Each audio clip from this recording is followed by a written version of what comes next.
And now stand by for adventure. 3, 2, 1.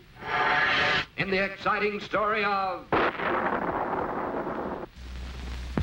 Manhunt on the Moon. Interplanetary investigator Colonel Bleep and his space deputies, Squeak and Scratch, floated to a stop just above the surface of the moon. They were searching for some trace of the terrible Dr. Destructo among the thousands of crater marks that dotted the strange landscape. To Bleep, it appeared that these craters might have been caused by thousands of meteors crashing down at terrific speed. But many scientists believe the strange markings are the scars of a tremendous bubbling action caused when hot internal gases escaped to the outer surface back when the moon was soft and pliable. Scratch, however, imagined the many craters had been left long ago by violent volcanic eruptions, similar to those the planet Earth had experienced from time to time. Then something below caught their attention. Glistening in the sun at the very top of Mount Leibniz, the moon's highest visible peak, stood a strange tower.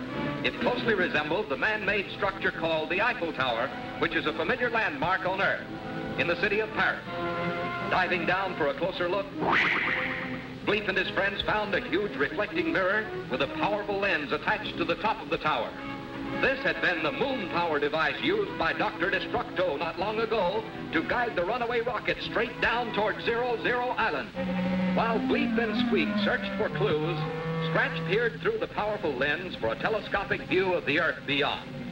But as he looked, he froze with horror. For there, with one foot on South America and the other on South Africa, stood a tremendous black giant. Actually, it was only a highly magnified shadow of the caveman himself, projected nearly 250,000 miles through space by the light of the moon. But the sight was so terrifying, the frightened Scratch fell over backwards and tumbled down to almost certain death on the rocks below. Squeak looked up just in time to see his helpless companion falling straight down upon the puppet himself. Squeak couldn't move or even call for help. He could only cover his eyes and wait for the bone-splintering crash. He waited for the end, and waited, and waited, but nothing happened. Then Squeak opened his eyes just as Scratch gently floated into his arms. For you see, the gravity pull of the moon is only 1/6 as great as Earth, so Scratch almost floated down that great distance like a feather to land unharmed in the arms of little Squeak.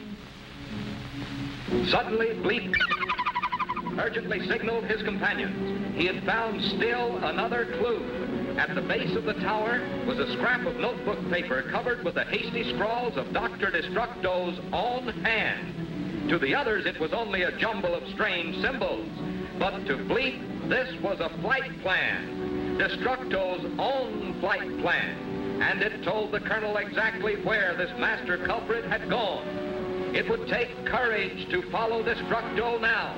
For Bleep knew this place, knew it too well, and he was sure that fantastic terrors would be waiting out there.